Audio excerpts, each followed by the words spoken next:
Do you read or write thrillers like complex characters, dark secrets, and high stakes intrigue? Well, you're in the right place, for tonight we have a treat for you.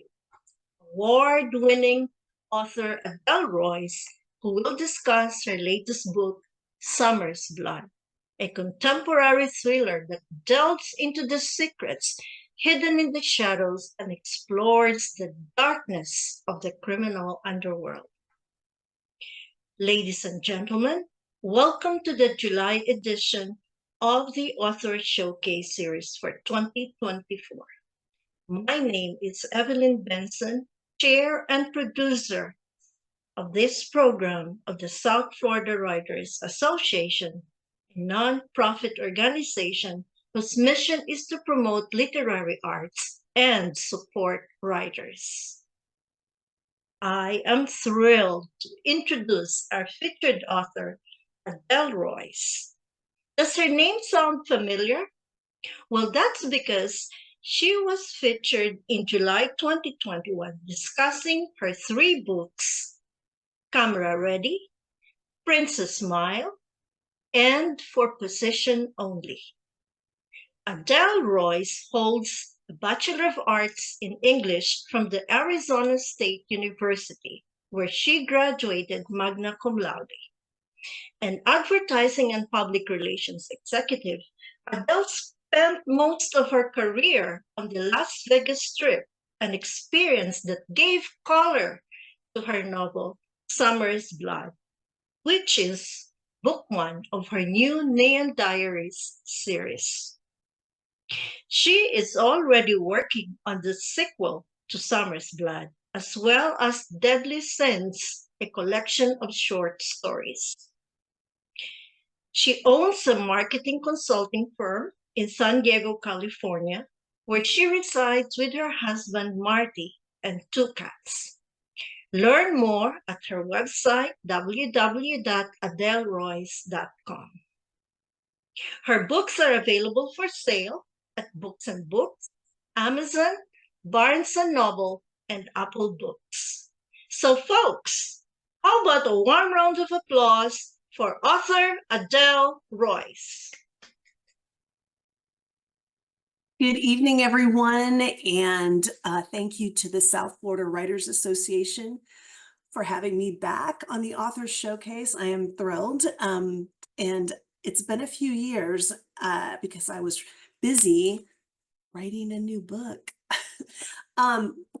We're going to talk about Summer's Blood. That is my new book that just came out a couple weeks ago, so it is fresh off the press. But before we get started, I want to give a big shout out to my friends and family who are tuning in tonight. We decided to do a little bit of a watch party. And so all of my friends from South Florida, love you guys. I'm so glad that we all still keep in touch. My true blue friends from Las Vegas who are on tonight as well. And then, of course, my new friends here in San Diego, where I live now, and everyone else who might happen to tune in. Welcome, you guys, and thank you. We're going to talk about my book, Summer's Blood, but I first want to give a little bit of backstory on it because it was an idea that came to me while I was finishing For Position Only, which is Summer's Blood is actually a sequel to that book. 5 years later. So I'm writing For Position Only, and I get this incredible idea.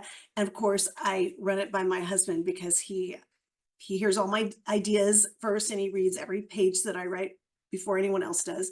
And then he thought it was a really good idea. So I remember being in my living room doing a fiction meeting in Miami while I still lived there with Lori Swick, who is also a very accomplished author herself. And she thought that this idea was great. She's like, you have to write this book.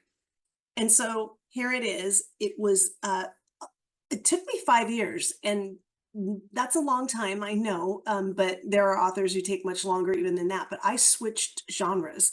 So my first three books were in the women's fiction / romance category. In fact, For Position Only was really a love story and a romantic story of my protagonist, Craig Keller, who has been called a dreamy hero on a dangerous mission in this book, but he was my main character in Four Position Only, and I told the story in his voice for Summer's Blood. So it is all first person narrative told by Craig Keller. And I moved into the thriller genre, which is, I think, why it took me a lot longer to write this one. Writing a thriller is very different. Um, it took some heavy outlining. And one of the things that I want to touch on is the process of writing a book, because a lot of readers, that's their first question. They want to know how it goes from an idea and gets to being a published book. And there's so many different answers to that and very long-winded. So I will touch lightly on those things. But writing a thriller was cool because I had to do a lot of research. I had to study a lot of and listen to people who write thrillers and read in that genre. That was really important. I probably read like 3 dozen books in the thriller genre before I felt like I knew what they were doing and how to approach this book. And one of the things I remember, I think it was a Writer's Digest conference, and it was all thriller authors, that's very, very successful and best-selling authors who spoke at that conference. And this one female author who had like dozens of books, she said that she keeps, when she's writing her thrillers, she keeps a little sticky note on her computer and it says surprise, reveal, or reversal. Surprise, reveal, or reversal. So I'm thinking, wow.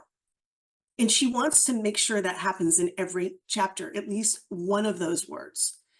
So when I went to write Summer's Blood, I actually emulated this author. She inspired me. So I put a sticky note on my computer. I'm looking at it right now. It says surprise, reveal, or reversal. And in Summer's Blood, I really, really kept to that. And I think every chapter has one or all 3 of those elements. It is a super action-packed, fast-paced novel. The readers who have come back to me and said, I read it in 8 hours. I sat here all day on Sunday and I read it, and it was, oh my gosh, had me on the edge. And that's really what I wanted, because I wanted people to walk away and be feeling like they went on like a wild ride in somebody else's life that was really, really a lot of things, both painful, some things were joyous, some things were hideous and awful. And so setting the stage for this book, it's, as I mentioned, it's Craig Keller, and he has really the life that he's always wanted. He's happily married. He has 2 young sons. He's with his lovely wife, and then he has 2 teenage kids from his previous marriage. And he's an ad guy. He's very successful and well off, but he's always had this painful, traumatic experience that has kept him having survivor's guilt. And Summer's Blood is really about Craig Keller getting to find out the truth so that he can actually be fully happy and heal from this very traumatic event. I thought, rather than tell you my synopsis of the book, I had a review, that my first review, my industry review, that came out by it's Book Life by Publishers Weekly, and literally just a day ago it came out, and I was really excited. So I thought I'd read this because it really does such an incredible job of encapsulating what this book is and who will like it. And so I was really thought that this would be great for me to read directly to you. So they say, after a booze-fueled yacht party goes horribly awry, DJ Keller's body is never recovered.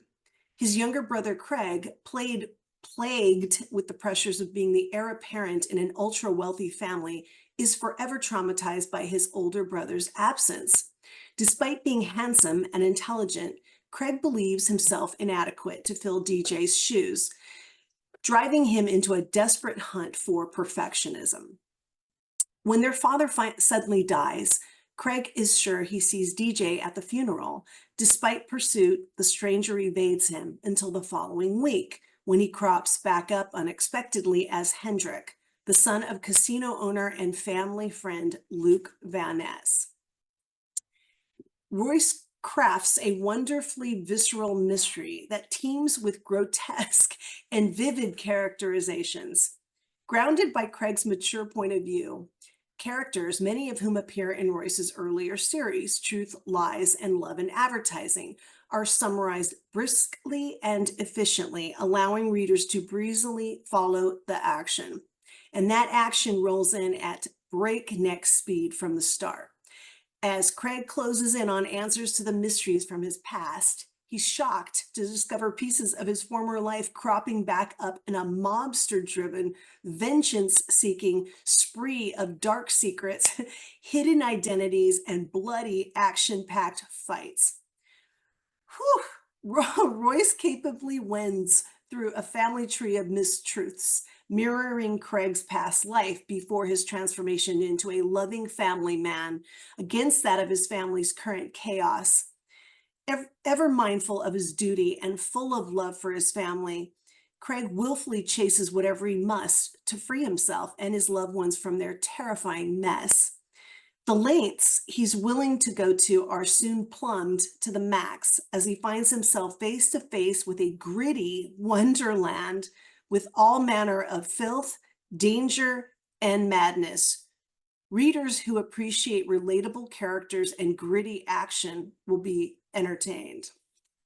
And then their takeaway was gritty, vengeance-driven thriller of family secrets and sacrifice. So this book is definitely not for the faint of heart. It's set in Las Vegas, where I lived and worked for 15 years. I love Las Vegas, and I appreciate all my time there, and just being able to write this book and give just a little bit of color from knowing the city, and obviously going back and doing some R&D while I was writing this book was actually really fun. And one thing about the process of writing this book, just a million drafts. I work with two wonderful critique partners on Summer's Blood. I have to acknowledge them. Don Daniels, who is the uh, head of the critique group and has been for years for the South Florida Writers Association, and he's also serves on the board of directors. And then Lori Swick, who I'd mentioned earlier, those are my two critique partners that have worked with me on all of my books, and they're amazing. And if you're living out of state and you are an author, and let me give the SFWA a plug, you can join the critique groups within that organization. They do their meetings, most of them do on Zoom, so you can have that benefit if you become a member. All right, so quick thing on the cover before I move to kind of another part of the process of writing this book. The cover was designed by a wonderful designer out of Montreal who works with the publishing partner Axel Author Group, who I used on this book. And they created this amazing cover. We made some tweaks, but we really needed an authentic skyline. And everybody knows Las Vegas's skyline changes all the time. In fact, it's probably different from this book now. But my good friend Meryl Virgin, who owns an advertising agency in Las Vegas and has been a friend of mine forever, and he is actually the photographer who did the photo shoots for all of my 3 covers. He, of course, came to my rescue when I said, okay, Meryl, I need a fresh skyline. Well, they happen to have that, and they gave me this skyline, which includes the sphere and all of the new things. And I was very proud of having that and being able to have access that. So, okay. So one thing that I don't hear a lot of people talk about is the audiobook. And the audiobook is really a fun and strange and interesting process, because literally you choose someone who auditions to be your actor, your voice actor, and they have to be actors. They can't just be like voiceover talent, or they need to act. And what they do is they bring the book to life in a way that it's so fun to watch an actor bring your book to life. So again, the folks over at Axel, they found a few folks I gave them really, really specific direction, and I'll let you know what I gave them. But they went and they took my direction and they said, okay, here's how this guy wants to sound. And they gave me 3 auditions. And I picked this one hands down because he is Craig Keller. He is so Craig Keller. I asked for somebody who was masculine, who's, in his 40s, but it still sounds pretty young, very articulate, very strong. And the ad man guy, and I even said, okay, and for those of you who have watched Mad Men and the character of Donald Draper is the ad guy, I actually said, if you can find me somebody who sounds a little like Donald Draper, that's even better. So I was going to read an excerpt, but that's boring. And I already read my review. So let's go to, I'm going to play the audio sample of this uh, actor who speaks and reads the entire book and acts it out for me. I'm just going to turn my camera down while I do that.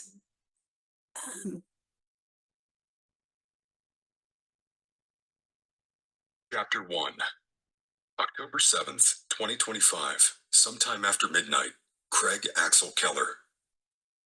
Ruby red lights illuminated the pool when I plunged in, the warm water bubbling up around my body as I sank deeper until my feet touched the floor. I loved playing the suicide game, a game of penance. I had sucked in as much breath as I could, filling my lungs like a helium balloon, before slowly descending to the bottom, kicking and flailing my arms to stay down. The distorted sense of underwater reality inevitably gave way to a desperate longing for oxygen. I knew it was as psychological as it was physical, just like holding a 15-minute plank. I stubbornly held on just before losing consciousness, then rose quickly to the surface. After taking a spasmodic breath, I swam laps. The repetition, brushing up against the side of the pool and pushing off with my feet, dropped me into a trance. The recurring vision of DJ's bloody remains flashed like an old film strip. Jane's voice broke into my waterlogged illusion. "Craig," she shouted, "you have a call. It's Julia." She waggled my phone, brows furrowed and lips parted. The wind whipped her long black nightgown and tousled her auburn hair. I grasped the pool's edge and hoisted my body out of the water. "What is it?" I asked, before taking the phone, not caring if it got wet. She just shook her head, eyes wide. I cleared my throat. "Mom, is something wrong?"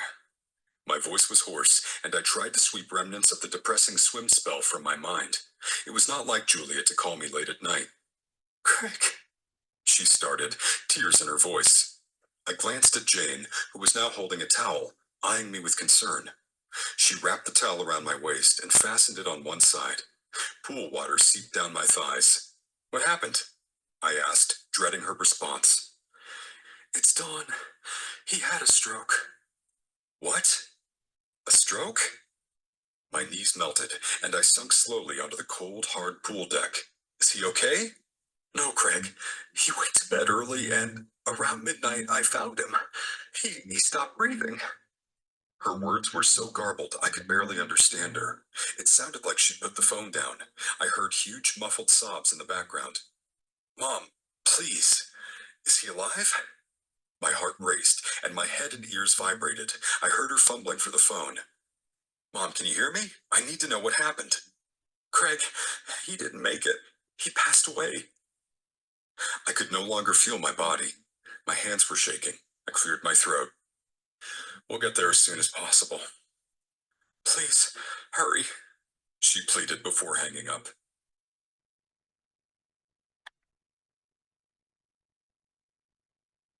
Okay, and that is the very sample of the audiobook. You can get that on Amazon. And also you can buy the audiobook on iBooks if you like to consume your books by listening to them. A lot of people do, and that's why I did audiobooks for all of my books. But I really, really appreciated how this actor does this character, and again, totally brings this book to life.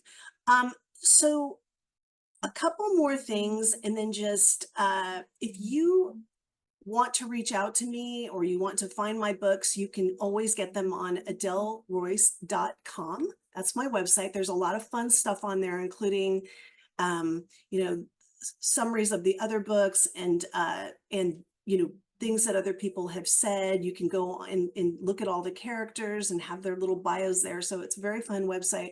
If you want to send me an email, and please do, because I love to hear, I love to hear from readers, and I love to hear from other authors and writers. And wherever you are in your journey, I'd love to hear from you. I am at adeleroyce.com.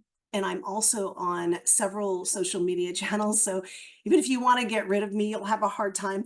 But please do reach out to me. And if you are an author, and I know there are quite a few folks listening in who are in some phase of their journey, either they're writing a manuscript or they've written poetry or collections and they want to publish, but they're not ready yet, or they have published books. I just have to tell you that it is so cool. And I know you get what I mean, to do something that you have passion about and that you love. And we will never be compensated for all of the hours and days and years that we put into our passion. And 99% of us don't care. So I'm going to leave you and wrap this up for the evening. I think it's time for me to go back into the world of Adele Royce, which is what I call it. It is a different world. But I want you all to have a wonderful evening. Thanks again to everyone for being here. And I'm going to go have some fun. Cheers.